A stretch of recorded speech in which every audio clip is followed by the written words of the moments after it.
ये एक मंजिल है तो रास्ते भी होंगे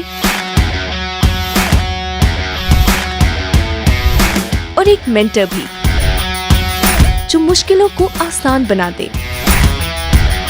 नतीजे संयोग नहीं होते, दूसरों से बेहतर स्कोर होते हैं। GS Score, an institute for civil services. Good career is a process, and mentoring at GS Score is driven by primarily two objectives. One is empowerment and another is excellence. This is what we are known for. कामयाबी की राह पर 1000 से भी ज्यादा निशान। GS Score।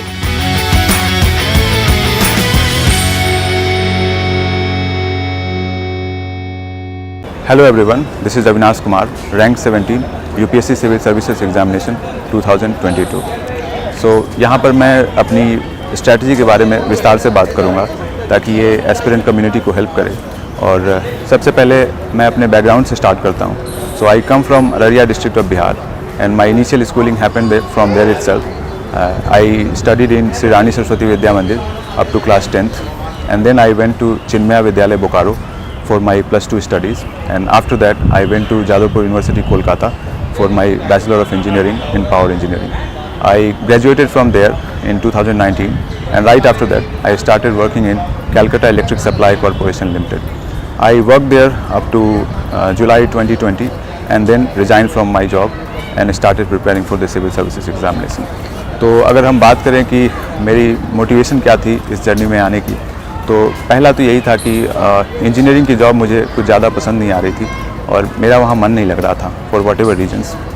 और secondly वो कोविड का भी समय था, there was a lot of mental churning happening in everybody's mind, और मैं भी बहुत सारे फेजेस से गुजर रहा था।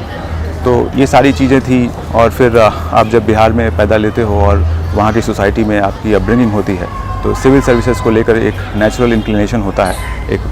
इस सर्विस को लोग बहुत ही एस्पिरेशनल वैल्यू की तरह लेते हैं, तो एक चाइल्ड के माइंड पे इसकी इम्प्रेशन बन जाती है और उसको लेकर के कहीं ना कहीं ये तीन फैक्टर्स एक साथ एक्यूमुलेट होकर के मुझे इस दिशा में मोड़ने का काम किया। तो जब मैंने शुरुआत की थी तो मैंने सेल्फ स्टडी से ही उस वक्त शुरुआत की थी जॉब छोड़ने के बाद, और अक्टूबर में उस समय मेरा पहला प्रीलिम्स था अक्टूबर 2020 में, और उसके पहले मैंने बस बेसिक NCERTs पढ़ी थी। मेरे पास हार्डली 2 से 3 महीने थे, तो मैंने बेसिक NCERTs पढ़ी और 1-2 साल के क्वेश्चन पेपर लगाए थे और गया था। तो जाहिर है कि उस बार तो मेरा सिलेक्शन नहीं होना था, लेकिन मुझे लगा कि चलो इसी बहाने 2-3 महीने कम से कम अच्छे से पढ़ाई हो जाएगी। खैर मैं गया और उस बार मेरा सिलेक्शन नहीं हुआ, और फिर सेकेंड अटैम्प्ट मैंने दिया प्रीलिम्स का, और अनफॉर्चुनेटली उस बार भी मेरा सिलेक्शन नहीं हुआ।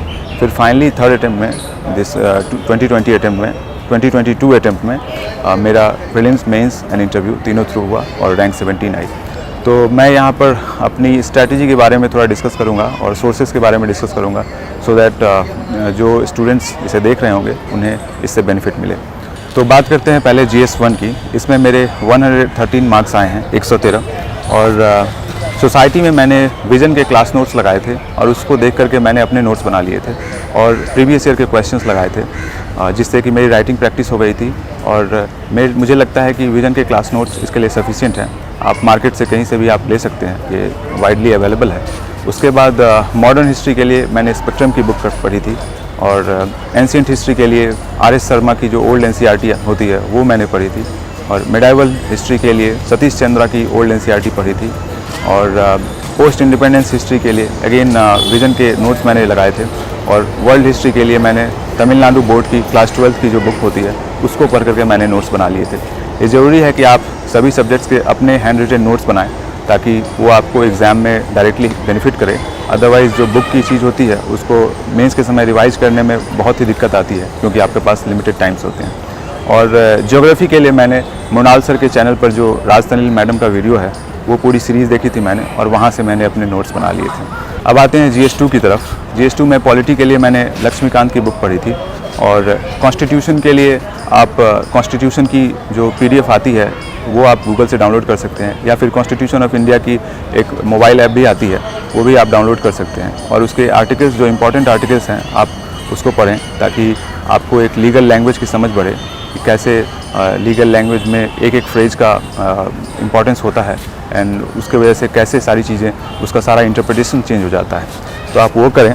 गवर्नेंस के लिए आप अगेन विजन के क्लास नोट्स रेफ़र कर सकते हैं, और जो सिलेबस में कीवर्ड्स हैं जैसे कि role of NGO, development process and development industry, ये सब को आप गूगल पे सर्च करें, आपको काफ़ी नोट्स मिल जाएंगे उस पर, और उसमें से आप बेसिकली अपने 250 वर्ड्स के नोट्स बना लें ताकि वो आपके एग्ज़ाम के लिए कॉन्साइज और शॉर्ट नोट्स हो जाएं। सोशल जस्टिस में जो basic constitutional and legal provisions हैं जिसके कीवर्ड सिलेबस में भी मेंशन हैं, आप उसको गूगल पे सर्च करें और उसके लिए आप अपने नोट्स प्रिपेयर करें और उसको आप अच्छे से गो थ्रू करें, तो उससे आपका काम बन जाएगा। और इंटरनेशनल रिलेशंस के लिए ज़्यादातर इंपॉर्टेंस होता है जो करंट अफेयर्स चल रही होती है उसका ही होता है, और इन सारे GS2 के ये जो सारे सब्जेक्ट्स हैं इसके लिए मुझे जो मैंने फोरम IAS से दिपिन सर की करंट अफेयर्स क्लासेस ली थी उससे काफ़ी मदद मिली। उसके वजह से जो करंट हैपनिंग्स हो रही थी अराउंड द वर्ल्ड उसको मैंने अच्छे से इनकॉर्पोरेट किया अपने आंसर्स में, और उससे मेरा आंसर थोड़ा कंटेंट रिच हुआ। इकोनॉमी के लिए GS3 में इकोनॉमी के लिए मैंने मृणाल सर की नोट्स पढ़ी थी, और वहाँ से मैंने अपने खुद के नोट्स बना लिए थे, शॉर्ट नोट्स बनाए थे ताकि मेंस के समय रिवीजन हो सके। उसके बाद फिर साइंस एंड टेक के लिए मैंने विजन के क्लास नोट्स को रेफ़र किया था, वो मार्केट में अगेन वो मिल जाती है, आप उसको रेफ़र करें और वहाँ से आप बार बार रिवीजन करके अपने नोट्स बनाना चाहें तो खुद से बना सकते हैं या फिर उसी को डायरेक्टली रेफ़र कर सकते हैं। उसके बाद इन्वायरमेंट एंड बायोडाइवर्सिटी के लिए आप शंकर IAS की बुक पढ़ सकते हैं, उसमें काफ़ी कॉम्प्रिहेंसिवली दिया हुआ है सब कुछ, और वहाँ से आप अपने नोट्स बना लीजिए ताकि आपके लिए एक मेंस के पर्सपेक्टिव से आपके लिए यूज़फुल हो। सिक्योरिटी के लिए अगेन विजन IAS की नोट्स आप रेफ़र कर सकते हैं। डिजास्टर मैनेजमेंट के लिए भी विजन IAS की नोट्स रेफ़र कर सकते हैं। साथ ही जो NDMA की प्रोविजंस हैं, जो एक्ट है और उसके अंदर जो अथॉरिटीज़ इस्टेब्लिश्ड हैं उस पर आप विशेष नज़र दें, और इंटरनेशनल लेवल पे देखें तो सेंडाई फ्रेमवर्क जो है उसके ऊपर आपकी नज़र होनी चाहिए। और डिजास्टर मैनेजमेंट में जनरली वही क्वेश्चंस आते हैं जो रीसेंट डिजास्टर से रिलेटेड होते हैं, जैसे कि लैंडस्लाइड्स आ जाता है या फिर क्लाउड बर्स्ट आ जाता है, इस तरह की। तो वो रीसेंट डिजास्टर्स में वो करंट अफेयर्स को आप फॉलो करते रहेंगे तो उसके वजह से भी आपको काफ़ी फ़ायदा होगा। GS4 एथिक्स में मैंने लुकमान IAS की नोट्स को रेफ़र किया था, और शुरुआत में हालांकि मैंने लेक्सिकन बुक को भी पढ़ा था, लेकिन फाइनली मैंने लुकमान IAS पर के नोट्स पर ही स्टिक करके और उसी के थ्रू मैंने उस सिलेबस को कवर किया। अब बात करते हैं मेंस के लिए टाइमलाइन की।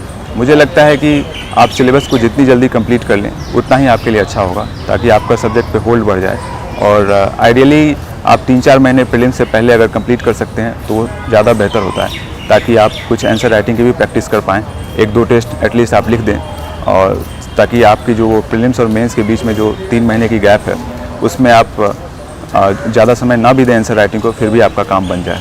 अगर एक अच्छे आंसर की बात करें तो मुझे लगता है एक अच्छे आंसर में जितने भी क्वेश्चन में जितने भी पार्ट्स एंड सब पार्ट्स हैं उसको उन सभी पार्ट्स एंड सब पार्ट्स को एड्रेस किया जाता है। फॉर इंस्टेंस इस बार की अगर आर्ट एंड कल्चर की एक क्वेश्चन अगर हम लें, जैसे कि ये पूछा था कि discuss the significance of lion and bull figures in Indian mythology, art and architecture. तो यहाँ पर लायन एंड बुल फिगर्स के लिए आपको माइथोलॉजी को भी लेना है एक सेक्शन के रूप में, आर्ट को भी लेना है और फिर आर्किटेक्चर को भी लेना है। टोटल 3 सेक्शंस बनेंगे और उसमें 2-2 सब सेक्शन बनेंगे, लायन के लिए और बुल के लिए।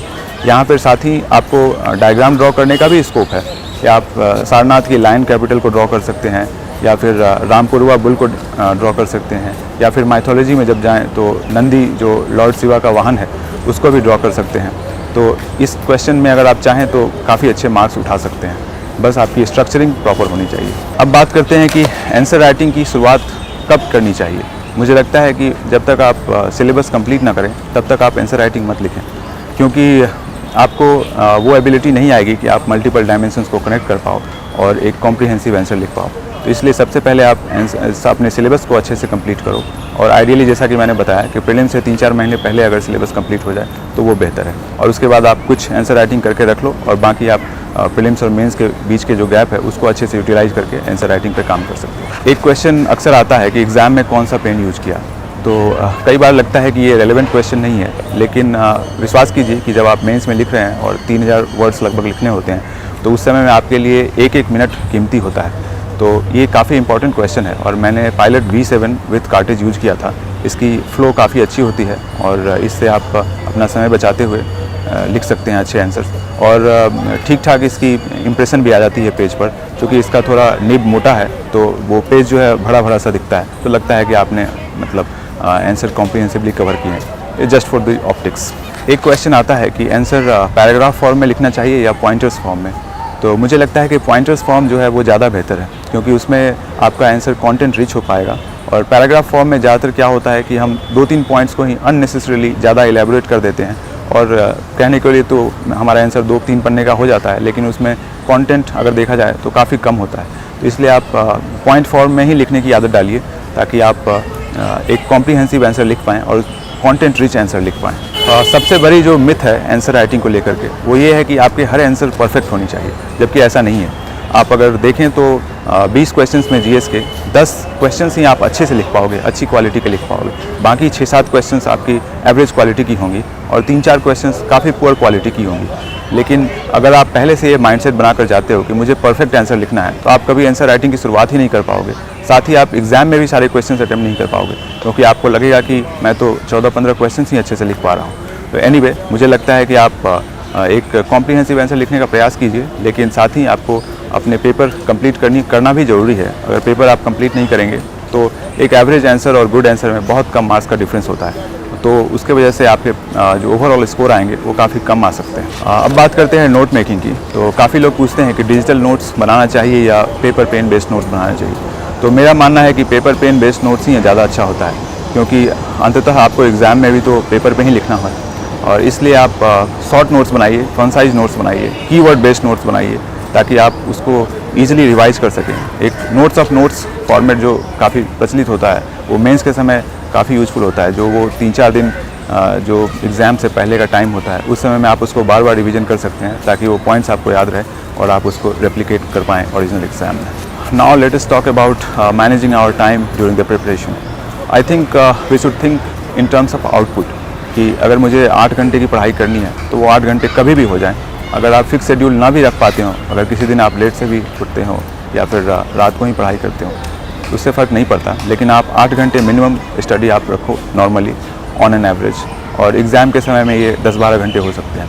हालांकि कई ऐसे दिन होंगे जब आपको एकदम पढ़ने की इच्छा नहीं होगी, तो उस दिन आप मिनिमम 3 से 4 घंटे तो आप उस दिन भी पढ़ ही लो, क्योंकि अगर आपकी एक बार कंसिस्टेंसी ब्रेक होगी तो पता चला कि वो एक दिन का जो गैप था वो 7 दिन का गैप बन जाता है। तो आप 2-3 घंटे मिनिमम उस दिन भी पढ़ लो जिस दिन आपको पढ़ने की इच्छा नहीं हो रही है। एक dos and don'ts during preparation की बात करते हैं, तो सबसे पहले तो आपको अपने सोर्सेस लिमिटेड रखने हैं।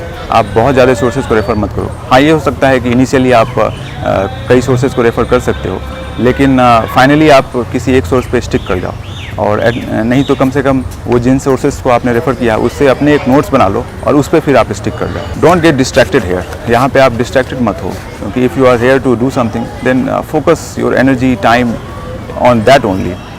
तो इसलिए मुझे लगता है कि आप इधर उधर की चीज़ों में डिस्ट्रैक्टेड ना हो, वरना ये जर्नी लंबी हो जाएगी। आप 2 साल सोचकर 3 साल सोचकर आएंगे और ये 5-6 साल हो जाएगा और आपको पता भी नहीं चलेगा। साथ ही अगर इनिशियल सेटबैक्स मिलते हैं तो डोंट लूज योर हार्ट।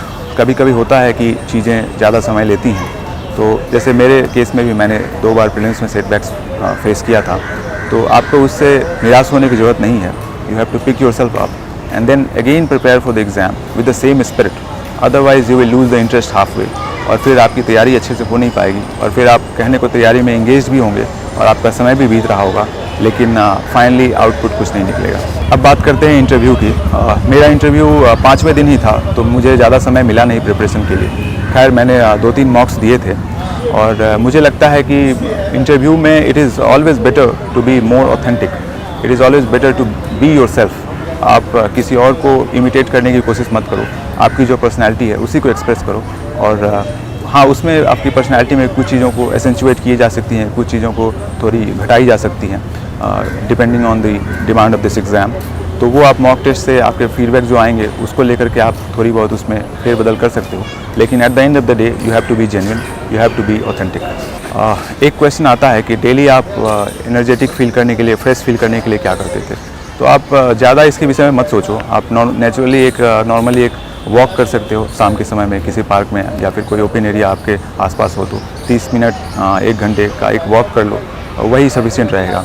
आप गाना वगैरह सुन सकते हो कुछ, बट ज़्यादा आप मूवी वगैरह मत देखो, क्योंकि उसमें फिर 3 घंटे निकलेंगे, फिर उसके बारे में सोचने में 2-3 घंटे निकलेंगे, तो वो करना ज़्यादा सही नहीं रहेगा। हाँ, कभी कभी if you want to watch some movie then you can do it, but limited. एक क्वेश्चन बार बार आता है कि कोचिंग नेसेसरी है या नहीं। मुझे लगता है कि इट इज़ नॉट नेसेसरी, लेकिन इट इज़ सर्टेनली हेल्पफुल कि अगर आपके पास रिसोर्सेज हों तो मुझे लगता है कि आप कोचिंग ले लें, और अगर रिसोर्सेज नहीं हो तो घबराने की ज़रूरत नहीं है। बिना कोचिंग के भी कई लोगों ने पास्ट में इसको क्लियर किया है, इस एग्ज़ाम को, और आगे भी करते ही रहेंगे। फाइनल क्लोजिंग रिमार्क में बात करते हैं कि एडवाइस टू एस्पिरेंट्स, तो मुझे लगता है कि सबसे पहले है कि आपको अपनी ड्रीम की रिस्पॉन्सिबिलिटी खुद लेनी होगी। Take the responsibility of your dream. आपने अगर सोचा है कि मुझे यूपीएससी की तैयारी करनी है तो उसके लिए आपको सब कुछ जो रिक्वायर्ड है वो आपको देना होगा इस एग्ज़ाम के लिए। अगर कुछ सेक्रीफाइसेस भी लगते हैं तो वो भी आपको करना ही होगा। So it is your dream, you have to take the responsibility of your dream. Self belief बहुत ज़रूरी है इस एग्ज़ाम में। You have to believe in yourself. अगर आप पहले से सोच लोगे कि मेरा नहीं होने वाला है तो नहीं ही होगा, और अगर आपको ये यकीन है कि आप अच्छा करोगे एक दिन, और उसके लिए आप हार्ड वर्क करते हो और कंसिस्टेंसी मेंटेन रखते हो और पेशेंस दिखाते हो, तो मुझे लगता है कि एक न एक दिन आपके जो हार्ड वर्क हैं वो रिवॉर्डेड होंगे, और आप लगे रहिए। All the best. Thank you very much.